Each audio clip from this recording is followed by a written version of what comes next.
Paano mag-add ng funds sa OKX using GCash? So, open lang natin ang OKX app.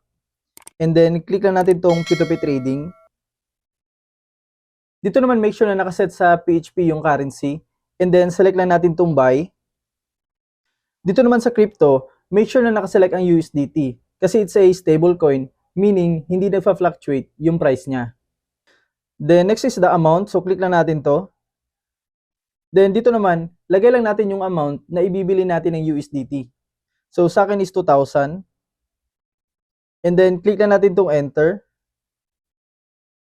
Then, next is the payment method. So, click lang natin to. And then, select lang natin itong GCash. And then, click apply. So, ngayon pwede na tayo mamili ng merchant na gusto natin. So, dito sa left side, makikita natin yung name ng bawat merchant, yung completed transactions nila, and then yung completion rate. And then, dito naman sa baba, makikita natin yung price ng bawat merchant, yung available USDT nila, and then yung lowest and highest limit nila. Then, after natin makapili, click lang natin itong buy. And then, dito naman sa amount, lagay lang natin kung magkano yung ibibili natin ng USDT. So, sa akin is 2,000.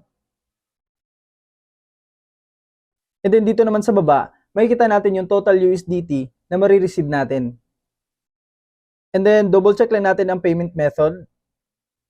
And then, dito naman, under ng maker info, make sure na basahin natin itong trading terms kasi dito nakalagay yung mga important notes galing kay merchant. And then, after natin basahin yan, click lang natin itong buy USDT. And then, dito naman, as we can see, meron tayong time limit. So, dapat masend natin yung payment within 15 minutes. So, click na natin itong get payment details. And then, dito naman sa gitna, makikita natin yung GCash name and GCash number ng merchant. So, copy lang natin to.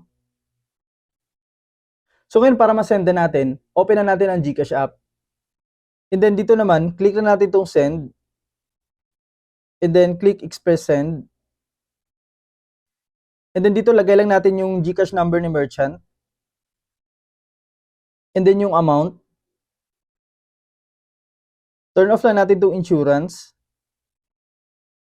And then, click lang natin itong next. Dito naman, double check lang natin yung GCash name and GCash number ni merchant. And then, click lang natin itong checkbox. Then, scroll up lang natin. And then, click send.